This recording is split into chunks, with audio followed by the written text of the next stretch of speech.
আমি তনুশ্রী চলে এসেছি একটা নতুন ভিডিও নিয়ে। আর আজকে এখন যাকে নিয়ে কথা বলতে এসেছি সে হচ্ছে নন আদার দ্যান আমাদের জাস্ট দিদি।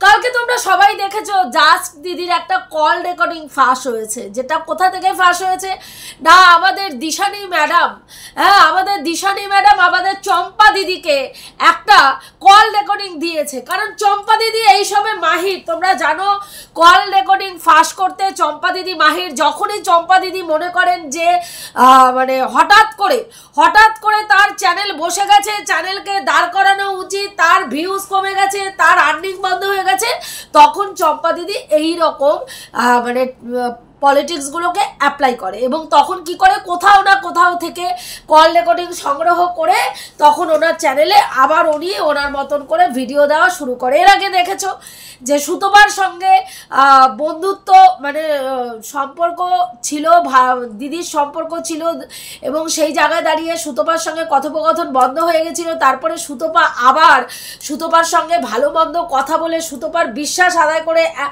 আদায় করে এবং সেখানে দাঁড়িয়ে সুতপার সঙ্গে যে কথোপকথন হয় সেটা নিয়ে কল রেকর্ডিং করে সেই কল রেকর্ডিংকে হোমিওপ্যাথি ওষুধের মতন ড্রপে দিয়ে প্রচুর ভিউজ কামিয়েছে দীর্ঘদিন ধরে। এবার ওর কাছে নতুন আরেকটা অস্ত্র এসছে ওর চ্যানেলকে গ্রো করার জন্য, সেটা হচ্ছে এই দিশানি নামক মেয়েটিকে কাজে লাগিয়ে আজকে ওর সঙ্গে যে এই যে জাস্টের যে কথোপকথনের কল রেকর্ডিংগুলো, সেই কল রেকর্ডিংগুলোকে নিয়েছে ওর কাছে এবং সেগুলোকে নিয়ে ওর কাছে গচ্ছিত করে একটা করে কল রেকর্ডিং একটু করে হোমিওপ্যাথি ওষুধের ড্রপের মতন আবার ফেলবে আর ভিউজ কামাবে। ও ঠিক করেছে। এবার যথারীতি কালকে একটা কল রেকর্ডিং চালানো হয়েছে। সেখানে আমরা কি শুনলাম যে এই দিশানি নামক মেয়েটির সঙ্গে আমাদের রিতমকে কি বলছে, ইন্টিমেট কিছু রিলস তৈরি করতে বলছে, মানে এমন ধামাকা সৃষ্টি করো ওয়াইটির মধ্যে। সেই সময় তোমরা সবাই জানো যে টিপালের মেয়ে অভিমান করে তার স্বামীর সঙ্গে অভিমান কি নিয়ে লেগেছিল, তাদের স্বামী স্ত্রীর মানে আর কি ওই রিতমকে জন্মদিনে একটা ঘড়ি গিফট করা নিয়ে ঝামেলা লেগেছিল। যেই ঘড়িটা জানা গেছিল যে রিতমকে কে গিফট করেছিল না এই দিশানি নাকি গিফট করেছিল এবং সেটা নিয়ে ওদের মধ্যে মনোমালিন্য এবং সেখান থেকে অভিমান। তারপরে ঝিমি বাড়ি চলে আসে এবং সেই জায়গায় ঝিমি যখন বাড়িতে চলে আসে তখন এই দিদি এর মধ্যে ঢুকে পড়েন, এই সম্পর্কটার মধ্যে ঢুকে পড়েন এবং উনি গিয়ে পুরো ব্যাপারটা বোঝার পরে উনি দেখেন যে এবার এই রিতম এবং দিশানি এদের দুজনেরই লাখের ওপরে চ্যানেল, এদের দুইজনের সাবস্ক্রাইবারকে গেইন করতে গেলে আমাকে কি করতে হবে, ঝিতমকে এবং রিতমকে এবং ওর নাম কি বলে দিশানিকে এমনভাবে সম্পর্কের মধ্যে লিপ্ত করতে হবে যাতে করে আমার ভিউজ পটাপট একেবারে চরম পর্যায়ে গিয়ে আমার ভিউজ হতে থাকে এবং সেটাই উনি করেছেন। এবং সেই জায়গায় দাঁড়িয়ে উনি কি করেছেন, প্রথমে আমাদের রিতমকে আর দিশানিকে কি করেছেন, রিতম এবং দিশানির মধ্যে একটা মানে কি দিশানিকে কি বলেছেন যে তোরা এমন কিছু ইন্টিমেট কিছু রিলস তৈরি কর যেটা দেখে পুরো ওয়াইটির মধ্যে একেবারে আগুন জ্বলে যায়, মানে সমালোচনার চরম পর্যায়ে যায়। কারণ স্বাভাবিক একটা বিবাহিত ছেলে যখনই তার এক্স ওয়াইফকে নিয়ে ওই ধরনের যে রিলস বানাবে তখন সমালোচনার ঝড় উঠবে, আর সমালোচনার ঝড় উঠলেই কী হবে, আর্নিং হবে এবং সেটা নিয়ে দিদি বসে পড়বেন। এবং সেই সময় কিন্তু দিদি কি করেছেন, ঝিমিকে নোংরা থেকে নোংরা গালিগালাজ দিয়ে একটার পর একটা ভিডিও করে গেছেন এবং এদেরকে সমর্থন করেছেন, এটা তোমরা সবাই জানো। এবার তারপরে এদেরকে বলেছেন এবং সেখানে দিশানি কি বলেছে, আমার মা রাজি হবে না, আমার মা এটা মানে মানছে না আর কি। তখন উনি কি বললেন, দিদি কি বলেছেন, আরে বলবি না মা বাবাকে সব কিছু বলতে হয় না। দেখুন উনি একজন প্রাপ্তবয়স্ক মহিলা যার ঘরে দিশানির মতন বয়সের একটা মেয়ে রয়েছে, সেখানে সেই মা নিজের আর্নিংয়ের জন্য বাচ্চা ছেলে মেয়েগুলোকে নিজের গুটি হিসাবে ব্যবহার করতে একবারও দ্বিধা করছেন না। উনি ওকে বলছে মাকে বলবি না, মানে একটা সন্তানকে কুশিক্ষা দিচ্ছে যে তোমার মাকে তুমি এইসব কথা বলবে না, মা বাবার কাছে অনেক কিছু গোপন করতে হয়। বলছে যখন বলবে এইসব ইন্টিমেট মানে আর কি রিলস দেখে যদি বলবি এগুলো আমাদের প্রমোশনের কাজ, সবটাই প্রমোশন। এবং যখন এই প্রমোশন করার পরে যখন টাকা ঢুকবে সেই টাকাগুলো মা বাবাকে দিবি, মাকে দেখাবি এবং মায়ের মুখটা টাকা দেখিয়ে বন্ধ করে দিবি। মানে এই যে কুশিক্ষাগুলো উনি একজন মাতৃস্থানীয় মানুষ হয়ে কি করে একটা সন্তান তুল্য মেয়েকে দেন, আমি অবাক হয়ে কালকের ভিডিওটাতে ভাবলাম। কারণ এটাই উনি ক্যামেরার সামনে একরকম, ক্যামেরার পেছনে আরেক রকম। আজকে ঝিমিকে তার সংসার জীবনে ফিরিয়ে দিয়ে এসছেন, সেখানেও ওনার কিছুটা ভিউজ গেন করা এবং মানুষের কাছে এই যে আমাদের যে সঙ্গীতাদি, এই ম্যাডামের হাত ধরে যে সঙ্গীতাদি যে ওনাকে দিয়ে সেবিকার একটা ভালো কাজ, মানে সমাজের জন্য ভালো কিছু বার্তা দেওয়ার কাজ করাতে চাইছেন, সেই জায়গায় দাঁড়িয়ে ঝিমিকে তার ফ্যামিলিতে ঢুকিয়ে দিয়ে আসা, মানে তার শ্বশুর বাড়িতে ঢুকিয়ে দিয়ে আসাটা ভীষণ দরকার ছিল। ওনার এই নোংরা কাদাগুলো যে লেপে রেখেছেন হোয়াইটের মধ্যে, সেই কাদাগুলোকে, সেই গুগুলোকে পরিষ্কার করার জন্য, ওনার ভাবমূর্তিকে পরিষ্কার রাখার জন্য ঝিমিকে তার শ্বশুরবাড়িতে দিয়ে আসাটা দরকার ছিল। এবং সেই জায়গায় সেটা উনি করেছেন এবং উনি ভেবেছেন যে এটা করে ওনার গায়ে যে কালিমা লিপ্তগুলো উনি করেছেন বা সমাজে যে নোংরামিগুলো ছড়িয়েছেন সেগুলোর থেকে উনি পরিষ্কার পরিচ্ছন্ন হয়ে একটা সমাজসেবীতে পরিণত হবেন। কিন্তু কথা হচ্ছে, সমাজসেবী যদি আজকে এরকম হয়, একে কোন মানুষ সমাজসেবী হিসেবে মানবে আমাকে বলুন? যে সমাজসেবী ক্যামেরার সামনে পরকীয়া নিয়ে ঝান্ডা তুলছেন, পরকীয়া মানছি না, মানব না, পরকীয়া কেউ প্রমোট করতে পারবে না, সে ক্যামেরার পেছনে বলছে যে আরে পরকীয়া তো লিগাল, পরকীয়া তো বৈধ, আইনের সাথে গেলে এখন কিছু করতে পারবি না, তুই ভয় পাবি না, তো এত ভয় পাবি না। দিশারিকে উনি বলছেন, কল রেকর্ডিংয়ে পরিষ্কার শোনা যাচ্ছে, যারা শোনেননি আরেকবার কল রেকর্ডিংটা শুনুন। আরে আমি তো আছি, তোদের দিদি আছে, ভয় পাচ্ছিস কেন? ভাবুন একবার, ভাবুন। আমি বলছি না যে দিদি এই কথাটা বলেছে বলেই আজকে দিশারি লাফিয়ে ঝাঁপিয়ে গিয়ে রিতমের সঙ্গে সম্পর্ক করেছে, না, সেটা আমি মানি না। কারণ দিদি না বললেও এই সম্পর্ক হতো, কারণ প্রথম থেকেই এই ছেলেটা এবং মেয়েটা জাস্ট মানে ঝিমিকে একটা গুটি হিসাবে ব্যবহার করেছে। ঝিমির প্রতি রিতমের কোনোদিনই ভালোবাসা ছিল না, জাস্ট দিশারিকে দেখানোর জন্য, দিশারিকে মানে কি বলবো, হিংসা মানে জেলাসি ফিল করানোর জন্য ও এই কাজটা করেছিল। ওর কিন্তু প্রথম থেকেই দিশারির সঙ্গে রিলেশন ছিল, প্রথম থেকেই দিশারির সঙ্গে যোগাযোগ ছিল, জাস্ট দিদি না আসলেও আজকে কিন্তু ওদের যে সম্পর্ক হতো না সেটা না। কিন্তু আমার কথা হচ্ছে, উনি একটা মাতৃস্থানীয় মানুষ হয়ে কি করে দুটো বাচ্চা ছেলে মেয়েকে এই ধরনের সাজেশন দিতে পারেন নিজের কন্টেন্টের জন্য? এবং উনি ওখানে বলছেন যে দিশারিকে বলছেন, যদি কিছু করিস প্রোটেকশন নিয়ে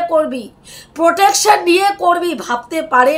ভাবতে পারেন আজকে দুটো ছেলে মেয়ে উচ্ছৃঙ্খলতার পথে যাচ্ছে, সেখানে উনি তাদেরকে বাধা দিচ্ছেন না, তাদেরকে সেই পথ থেকে মানে পথে যেতে না করছেন না, উল্টো তাদেরকে আরো ওইদিকে ঠেলে দিয়ে বলছেন তোরা কর, আমি তোদের পেছনে আছি, আমি ঢাল হয়ে তোদের প্রোটেক্ট করব, আমি তোদের হয়ে গলাবাজি করব, আমি তোদের এই মিথ্যেটাকে সত্যি বলে চালনা করব। এবং সেই সময় তাই করেছে। আমরা কিন্তু প্রতিনিয়ত ভিডিও করে বলে যাচ্ছি দিদি পরকীয়াকে প্রমোট করছে। দিদি প্রতিদিন বলে গেছেন যে দিদি, এবং আমাদের এইদিকে হচ্ছে ওই আরেক যে দিদি রয়েছেন, হ্যাঁ, সেই দিদিও বলে গেছেন যে বারবার বলে গেছে না এটা পরকীয়া না, ওরা প্রমোশন করছে, ওরা প্রজেক্টের কাজ করছে, ওদের এটা প্রমোশন ভিডিও, যেখানে বারবার বলেছি ও এক্স ওয়াইফকে নিয়ে বেলেল্লা পানা চালাচ্ছে, সেখানে বারবার দিদি কিন্তু এটাই বোঝাতে চেয়েছে।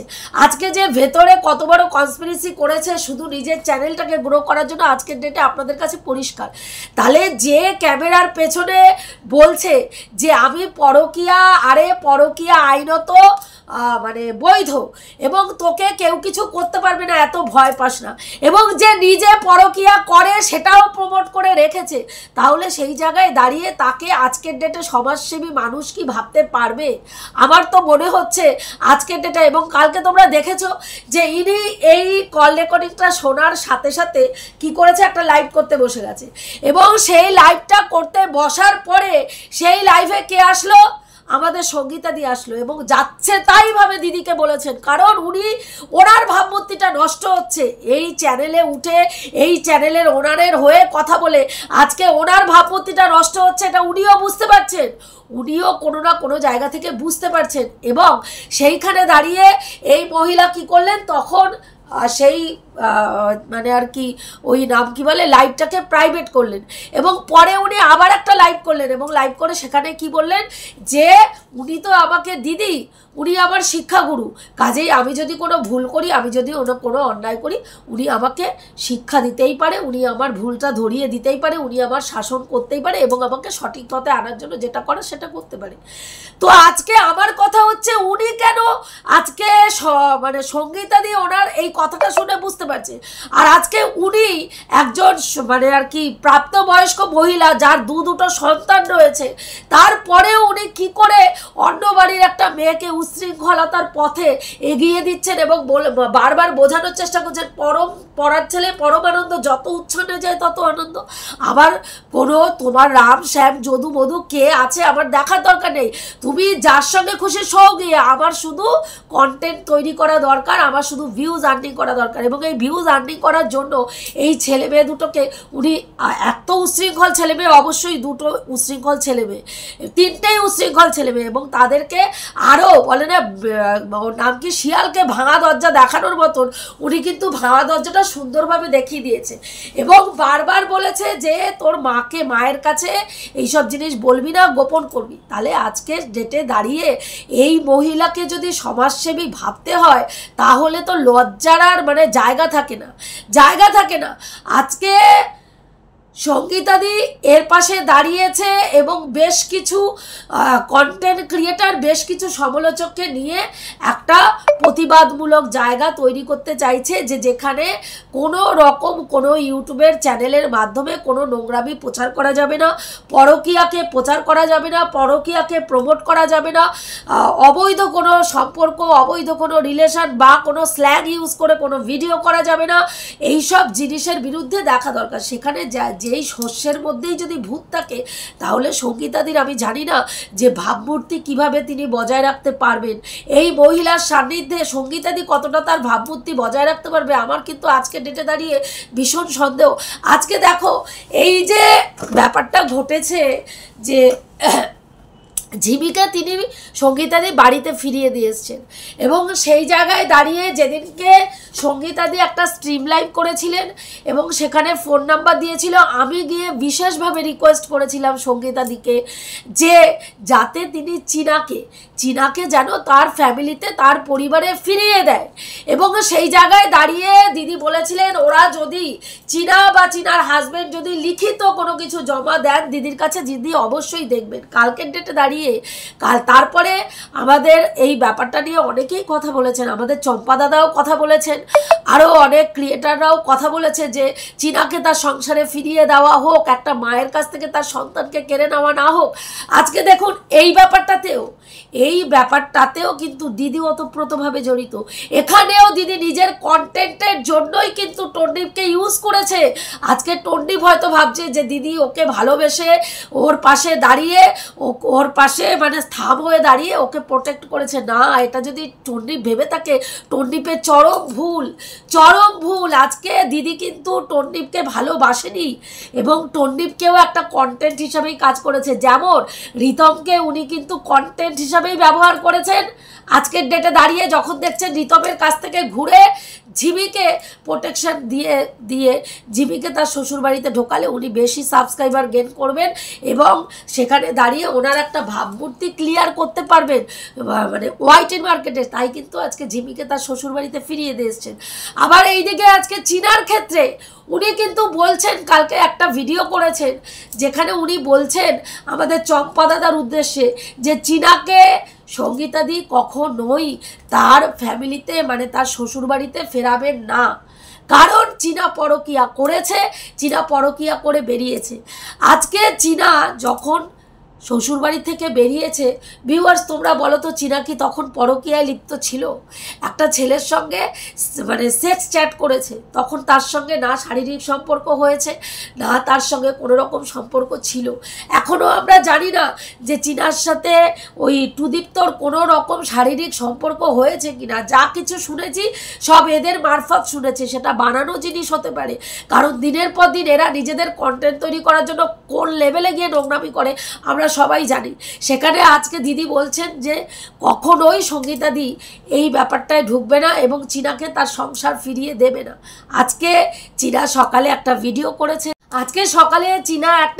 করেছে এবং যেই ভিডিওতে চীনা পরিষ্কার করে বলেছে যে চীনা আর ডিভোর্স চায় না। টন্ডিপের কাছ থেকে চীনা কোনো ডিভোর্স চায় না। চীনা তার সংসারে ফিরে যেতে চায়। চীনা শুধুমাত্র তার সন্তানকে ফিরে পেতে চায়। ওর কারোর সঙ্গে কোনো রকম সম্পর্ক নেই। আজকের পর থেকে টুদীপ্তর সঙ্গে ওর কোনো রকম সম্পর্ক নেই। ও শুধু ওর সন্তানকে ফিরে পেতে চায় এবং এই সন্তানকে ফিরে পাওয়ার জন্য যা যা করণীয় ও করবে। তাহলে আজকের ডেটে বলুন তো, এই মেয়েটা আজকে যদি ওর নাম কি বলে ম্যান্ডি তার সংসার জীবনে ফিরে যেতে পারে, আজকে যদি ঝিমি তার সংসার জীবনে ফিরে যেতে পারে, তাহলে চীনা কেন সংসার জীবনে ফিরে যেতে পারে না? কারণ দিদি চান না বলে, দিদি শুধুমাত্র চান না বলে চীনা তার সংসার জীবনে ফিরে যেতে পারে না। চীনা তো এখনো ডিভোর্স দেয়নি। চীনা যদি চায়, চীনা কিন্তু যে কোনো সময় তার শ্বশুরবাড়িতে উপস্থিত হতে পারে। যে কোনো সময় 498A হওয়ার পরেও বিশেষ পারমিশন নিয়েও কিন্তু ওর শ্বশুরবাড়িতে থাকতে পারে নিজের অধিকারে, নিজের সন্তানকে নিয়ে। আজকে যদি সেই জায়গাটা তৈরি হয়, তাহলে সত্যি কি দিদি আটকাতে পারবেন বলে মনে হয়? আমার মনে হয় না সত্যিই দিদি আটকাতে পারবেন। আজকে একটা মেয়ে দিনের পর দিন সোশ্যাল মিডিয়ায় তার স্বামী নিয়ে, সন্তান নিয়ে কোনো রকম কথা বলেনি। সন্তান নিয়ে কথা বলেনি মিন্স বলতে পারেনি, কারণ প্রতিনিয়ত বোঝানো হয়েছে ভিউয়ার্সদেরকে যে ওই মা হচ্ছে মানে ডাইনি, ওই মা ডাইনি এবং ওই মা নিজের সন্তানের ক্ষতি চায় এবং নিজের সন্তানকে মেরে ফেলবে। এবং সেখানে তুলনামূলক আলোচনা করতে গিয়ে বিভিন্ন রকম মায়েরা, যেই সব মায়েরা ব্যতিক্রমী মায়েরা সমাজে রয়েছে, যারা তাদের সন্তানকে মেরে ফেলেছে, সেই ধরনের মায়েদের ভিডিও এনে শেয়ার করে করে বোঝানো হয়েছে যে চীনা হচ্ছে তার সন্তানের হত্যা করতে চায় এমন একজন মা, যেই মায়ের কাছে তার সন্তানকে দিলে তার সন্তানের বিশাল বড় ক্ষতি হয়ে যাবে। এবং সেই জায়গায় দাঁড়িয়ে একটা সোশ্যাল মিডিয়ায় একটা মাকে এমনভাবে ভয় দেখানো হয়েছে, যেই মা ভয়েও তার বাচ্চার সম্বন্ধে কোনো কথা বলতে পারেনি, মুখ খুলতে পারেনি। আজকে চীনা কিন্তু প্রথম থেকে দেখুন, আপনারা যদি খেয়াল করে, চীনা কিন্তু কোনো রকম নোংরামিতে যেতে চায়নি। চীনা কিন্তু প্রথমেই যদি নোংরামিতে যেতে চাইতো বা কোনো রিভেঞ্জ মেন্টালিটি থাকতো, প্রথম দিনই কিন্তু চীনা 498 করতো, যেদিনকে ওর শ্বশুরবাড়ি থেকে বেরিয়ে এসেছিল। কিন্তু চীনা কিন্তু সেটা করেনি। চীনা কিন্তু তার সংসার জীবনে ফিরতে চেয়েছিল এবং বারবার কিন্তু ও সেটার জন্য অপেক্ষা করেছে। কিন্তু এই দিদি যখনই ওদের সংসারের মধ্যে ঢুকেছে, ঠিক ঋতম আর ঝিমির সংসারটা যেইভাবে উনি ভেঙে দিয়েছেন, ঠিক একই রকমভাবে নিজের কন্টেন্টের জন্য আজকে কিন্তু উনি টন্ডিপকে এবং চীনাকে ব্যবহার করে টন্ডিপের পক্ষ নিয়ে কথা বলে চীনার সঙ্গে চীনার বাচ্চার পুরো জীবনটাকে তছনছ করে দিয়েছেন। আর টন্ডিপকে সেখানে কি করেছেন, বেশ কিছু গিফট, বেশ কিছু টাকা পয়সা এইসব দিয়ে মুখ বন্ধ করে রেখেছেন, যাতে ওইসবের লোভে টন্ডিপ মুখ না খোলে, টন্ডিপ যাতে ওনাকেই সমর্থন করে এবং উনি যাতে সেই জায়গায় দাঁড়িয়ে একটা মোটা টাকা ইনকাম করতে পারে, এবং সেখানে কিন্তু আজকে বলুন তো, আজকে আপনারা এই ধরনের সমাজসেবীকে মেনে নেবেন, যেই সমাজসেবী পরকীয়াকে প্রমোট করছেন, যেই সমাজসেবী স্বামী স্ত্রীর সম্পর্ককে ভেঙে প্রত্যেকটা যেই সংসারগুলোকে জুড়ে রাখা যেত সেই সব সংসারগুলোকে ভেঙে ফেলার চেষ্টা করছেন সমাজসেবার নাম করে। এবং শুধু তাই নয়, তিনি পরকীয়াকে প্রমোট করছেন একটা সন্তানের উপর থেকে, নিজের কন্টেন্টের জন্য একটা বাচ্চার মাথার উপর থেকে তার মায়ের ছায়াকে কেড়ে নিচ্ছেন, তার মাকে রাস্তায় বসিয়ে, নগ্ন করে রাস্তায় বসিয়ে বেঁচে খাচ্ছেন। দিনের পর দিন আমরা দেখেছি চীনাকে নিয়ে যেই নোংরামি উনি করেছেন, সেটা কোনো মানুষ করতে পারে না। 6 মাসের মধ্যে একটা মেয়েকে 3বার প্রেগনেন্ট করেছেন, ওয়াশ করিয়েছেন। এবং আজকের ডেটে গিয়ে চীনা কতটা তার দেয়ালে পিঠ থেকে গেছে যে সে আজকে মানবাধিকার কমিশনের কাছে যেতে বাধ্য হয়েছে। কেন বাধ্য হয়েছে, কেন সে গেল, ভাবুন তো একটু কেন সে গেল, যে কোন পরিস্থিতিতে দাঁড়িয়ে একটা মেয়ে তার আর্নিংয়ের পথটাকে পর্যন্ত বন্ধ করে দেওয়ার চেষ্টা চলছে। তার চ্যানেলটা সে বিয়ের আগে তৈরি করা চ্যানেল তার স্বামীকে দিয়ে এসছে, সেখানে তার সন্তান রয়েছে বলে সে কিন্তু মানবিকতা হারায়নি, কিন্তু তার ক্ষেত্রে সেই মানবিকতাটাও দেখানো হচ্ছে না। তার চ্যানেলটাকে ধ্বংস করার জন্য দুটো স্ট্রাইক মারার হলো, তার হাজবেন্ড সেটা মারলো, যেটাকে কোনো রকমভাবেই মেনে নেওয়া যায় না। আজকে এই জায়গায় দাঁড়িয়ে আমি তো বলবো যে সঙ্গীতাদির মনে হয় অনেকটা আরও চিন্তাভাবনা করা উচিত, যে এখানে সঙ্গীতাদির ভাবমূর্তি নষ্ট হচ্ছে না তো? এই মহিলা নিজেকে সঙ্গীতাদির মানে আড়ালে নিজের ভাবমূর্তিকে পরিষ্কার করতে গিয়ে সঙ্গীতাদিকে আমার মনে হচ্ছে ব্যবহার করছেন, নিজের ভাবমূর্তিকে ক্লিয়ার করার জন্য সঙ্গীতাদিকে উনি ব্যবহার করছেন। তবে আমার মনে হয় সঙ্গীতাদি ভীষণ দূরদৃষ্টি সম্পন্ন একজন মানুষ, তাকে ব্যবহার করা এত সোজা নয়। আজকে যেমন ঝিমি, রিতম এবং দিশানিকে উনি গুটি হিসাবে ব্যবহার করেছেন, যেমন নিজের সাথে টন্ডিপ এবং চীনাকে উনি গুটি হিসাবে ব্যবহার করেছেন এবং ওইটুকু একটা বাচ্চাকে মাতৃহারা করেছেন, আমার মনে হয় এতটা সোজা হবে না ওনার পক্ষে সঙ্গীতাদিকে গুটি হিসাবে ব্যবহার করা। আমার মনে হয় তার আগেই সঙ্গীতাদি ওনাকে ওনার জায়গাটা বুঝিয়ে দেবেন, এইটুকুই বিশ্বাস আমার আছে। এটুকুই বলে আজকের ভিডিওটা শেষ করছি। আমি যে কথাটা বললাম ঠিক বললাম কি ভুল বললাম অতি অবশ্যই কমেন্ট করে জানিও। রাখছি, দেখা হবে নেক্সট ভিডিওতে। প্রত্যেকে ভালো থেকো, তনুশ্রীদির পাশে থেকো। গলার জন্য কথা বলতে অসম্ভব কষ্ট হচ্ছে, কিন্তু তবুও ভিডিও দিতে হবে, তাই আজকে ভিডিও করতেই হবে, তাই করলাম। তোমরা একটু কষ্ট করে মানিয়ে গুছিয়ে ভিডিওটা দেখো, এটুকুই বলার। রাখছি, দেখা হবে নেক্সট ভিডিওতে। প্রত্যেকে ভালো থেকো, তনুশ্রীদির পাশে থেকো।